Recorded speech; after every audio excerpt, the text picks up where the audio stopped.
com a missão da igreja, com a grande comissão.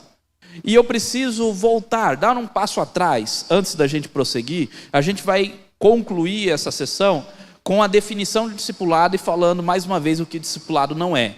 Mas antes, dando um passo atrás, nós precisamos entender o que é missão. E eu estou utilizando de outros livros aqui para que nós entendamos isso. O que é a missão? Nós falamos de missão. E o que é missão? Missão é, segundo Bavinck, essencialmente nada mais do que a atividade de Cristo. Atividade de Cristo, é Cristo que faz, realizado por meio da igreja. Por meio da igreja, a igreja está ativa nesse processo, é o instrumento pela qual a missão é feita, pela qual a igreja, neste período intermediário, entre a primeira e a segunda vinda de Jesus, por isso período intermediário, entre a primeira e a segunda vinda de Jesus, chama os povos da terra ao arrependimento, isso é evangelização, e a fé em Cristo, de modo que se tornem seus discípulos e pelo batismo sejam incorporados à comunhão daqueles que esperam a vinda do reino. Olha que legal. Ele está pensando em Mateus 28, 18 a 20, quando diz, façam discípulos, indo, batizando, ensinando a guardar tudo que vos tem ordenado. Normalmente a gente entende discipulado só essa última parte, o ensino a guardar tudo que Jesus nos ensinou. Mas o discipulado é tudo, fazer discípulo desde a evangelização até o final. Bom, Carlos Del Pino, esse daqui talvez vocês já conheçam, né? Pastor presbiteriano, Carlos Del Pino, foi diretor lá do SPBC muitos anos atrás e hoje é missionário na Espanha e também líder da agência missionária, ou não é da agência missionária necessariamente, mas do grupo de missionários da Europa. Então ele é líder desse grupo de missionários lá na Europa. Carlos Del Pino diz assim: a missão da igreja não pode ser algo independente de Deus. Muitas vezes a gente pensa que a missão da igreja é a igreja que faz e Deus não está aqui, pronto. Não, não é independente de Deus e de Cristo, como se a igreja pudesse realizá-la por si só. Por isso, a missão da igreja é o que nós chamamos de missão de Deus. Existe um termo teológico para isso, que eu particularmente gosto muito, que é missio Dei. A missio Dei, missão de Deus, é o que Deus está fazendo no mundo. E nós somos chamados, como igreja, a se envolver nisso. E isso através do discipulado. Quando nós falarmos lá sobre missionalidade amanhã, e se Deus quiser vamos chegar lá, eu vou voltar nessa ideia da missio Dei, da missão de Deus. E nós somos missionais quando nós nos envolvemos nessa missão. E qual que é a missão de Deus? Olha alguns textos bíblicos. 2 Coríntios 5,19, está aí na tela. A saber, que Deus estava em Cristo reconciliando consigo o mundo, não levando em conta o pecado ou os pecados dos seres humanos, e nos confiou a palavra da reconciliação. Qual que é a missão de Deus? Em Cristo, reconciliar o mundo com Cristo. Como? Concedendo perdão aos homens, resolvendo o problema espiritual. Colossenses 1:20, e que, havendo feito a paz por causa do pecado, a paz ele fez pelo sangue da sua cruz, por meio dele, reconciliasse consigo mesmo todas as coisas, quer nos céus, quer sobre a terra, quer nos céus. Essa é a missão de Deus. Ele está fazendo essa obra. E olha só, essa obra também está em Apocalipse. Quando é dito que Jesus, o Cordeiro, é digno de pegar o livro e quebrar os selos, por quê? Porque ele foi morto. Fostes morto, e com o teu sangue compraste. A missão está sendo feita. Cristo que comprou. Comprou quem? Nós. Compraste para Deus os que procedem de toda tribo, língua, povo e nação. E para o nosso Deus os constituíste reino e sacerdotes, e eles reinarão sobre a terra. Essa é a missão de Deus, e Ele está operando essa missão. E nós, como igreja, nos envolvemos com essa missão. Como? Através do discipulado, através da evangelização.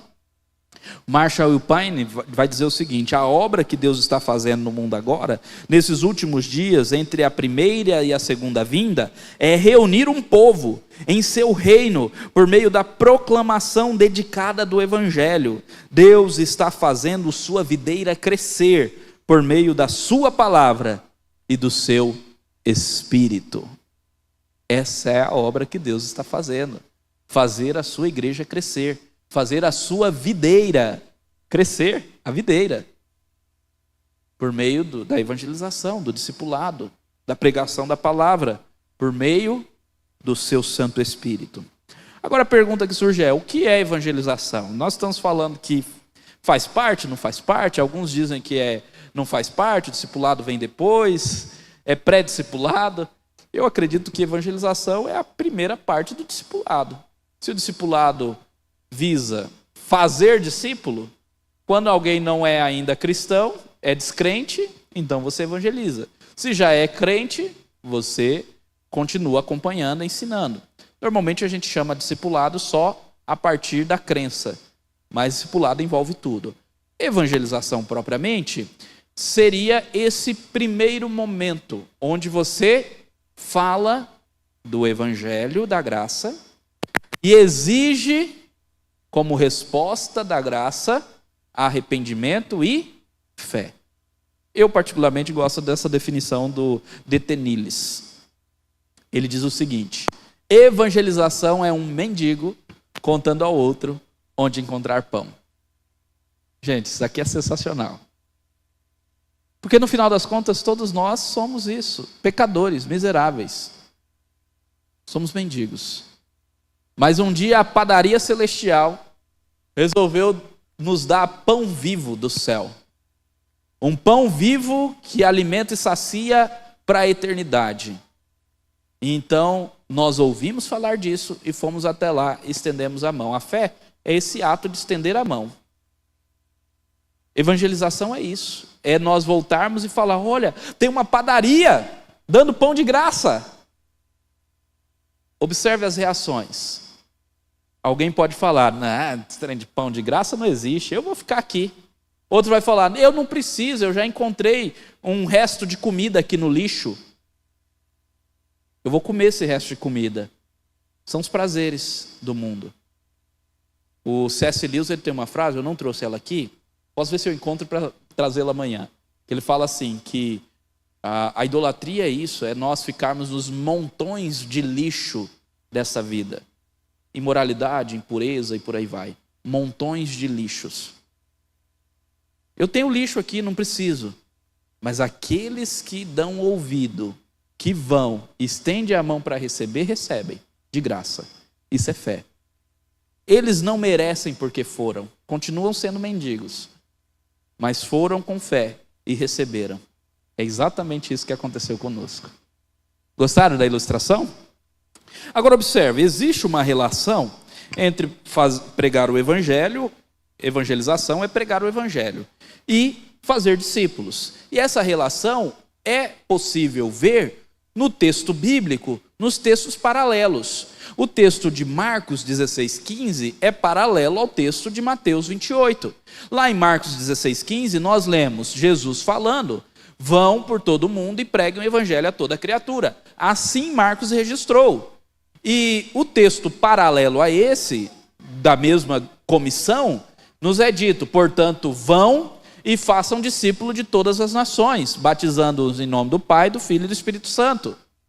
Observe, os dois textos são textos da grande comissão. Um menciona a pregar o evangelho e o outro menciona o fazer discípulo, porque as duas coisas se referem à mesma coisa. Claro que a pregação do evangelho, no sentido mais simples, inicial, é para aqueles que são descrentes. Mas o discipulado não para de se pregar evangelho. O evangelho não é só o A da vida cristã, mas ele é ele não é só o ABC da vida cristã, o início, mas ele é o A a Z da vida cristã. Você tem que ter evangelho no começo, no meio e no final. O evangelho tem que estar em todo o tempo da vida cristã. E o discipulado permite isso. Então, muitas pessoas acreditam que só precisa pregar o evangelho para quem é descrente. Mas não, tem que pregar o evangelho para crente também. E claro, aquele que já é crente, já é maduro, ele recebe a porção do evangelho de uma maneira diferente, conforme a maturidade, alimento sólido. Mas ele vai receber o evangelho também, para que ele continue se desenvolvendo. E é isso aí. Observe que existe uma relação entre evangelizar e fazer discípulo.